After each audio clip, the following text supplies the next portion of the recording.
My husband and I bought this revolting old Queenslander in Milton in 1996. It had been divided into two flats and basically uncared for as many years as we could imagine. The bathroom was feral. The bedrooms had old, stained, filthy mattresses in them.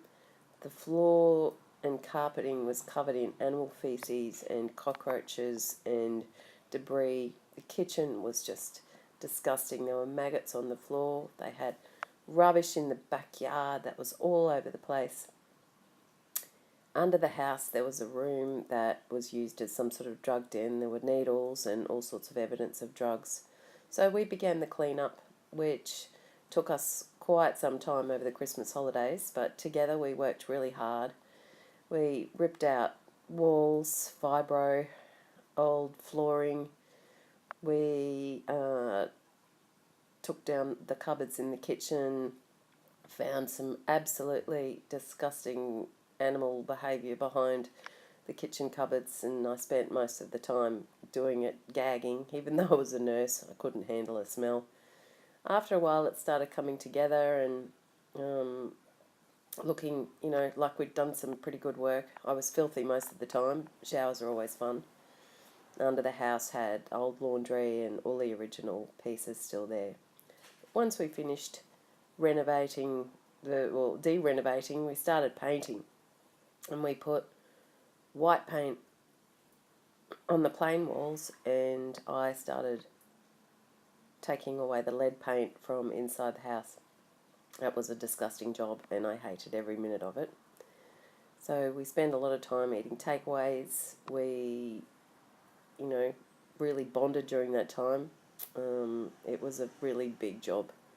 Now, the flooring was beautiful underneath years and years, or 100 years basically, of grime, never been cleaned. They came up really well with only a few floorboard replacements. There's my mum even helping out there, and we had other good friends helping as well, our mate Kev. David decided to build the kitchen himself from scratch, a job he'd never done before. So he got his carpentry skills honed and used recycled timber from old railway sleepers to build the bench tops. I was the master painter and decorator, and filled all of the VJ grooves in the house with my finger, which still has the scars. The colours were fantastic, chosen by a helpful colour coordinator. My mum came and helped with all of the final bits and pieces in the kitchen. The backyard, oh my God, that was a mess. So first thing we did was pull down the old fence with the old neighbour next door standout.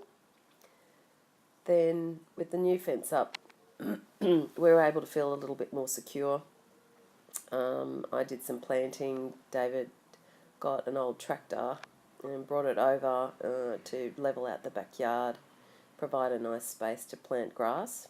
So we couldn't afford to lay turf, so we planted seeds, which worked really well after a time. Planted our trees out the back.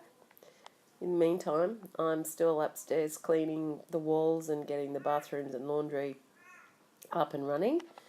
A lot of old paint there on the walls. The bathroom came up quite nicely with the old clawfoot bath that we painted ourselves with enamel. And the laundry also looked good with the same bench tops. David built these beautiful double bifolding doors from scratch that when they were painted just looked fantastic. Her side veranda we separated from the rest of the house and turned it into a separate bedroom with built-ins, our friend Melissa helping there. We built a front patio with a couple of flame trees. Continued to fill all the gaps inside the house in the meantime. Put some lattice up, which gave a really lovely effect to the front of the house. And then started on the bedrooms. Really had to redo architraves and try and keep the old glass in situ. Unfortunately, the glass at the back of the house was broken, so we had to talk about replacing the stained glass there. Decided to build a deck, put some footings in the back there, and between David, my husband, and a few mates and David's dad, we started building the deck. and what a magnificent deck it was. It was a huge job, but over several weekends we got the main structure up. David did the roofing. He, project managed most of it himself, but and did most of the building himself. But we had a lot of friends coming to help on weekends. The final deck was just fantastic. We spent many hours nailing in boards and putting in the railings.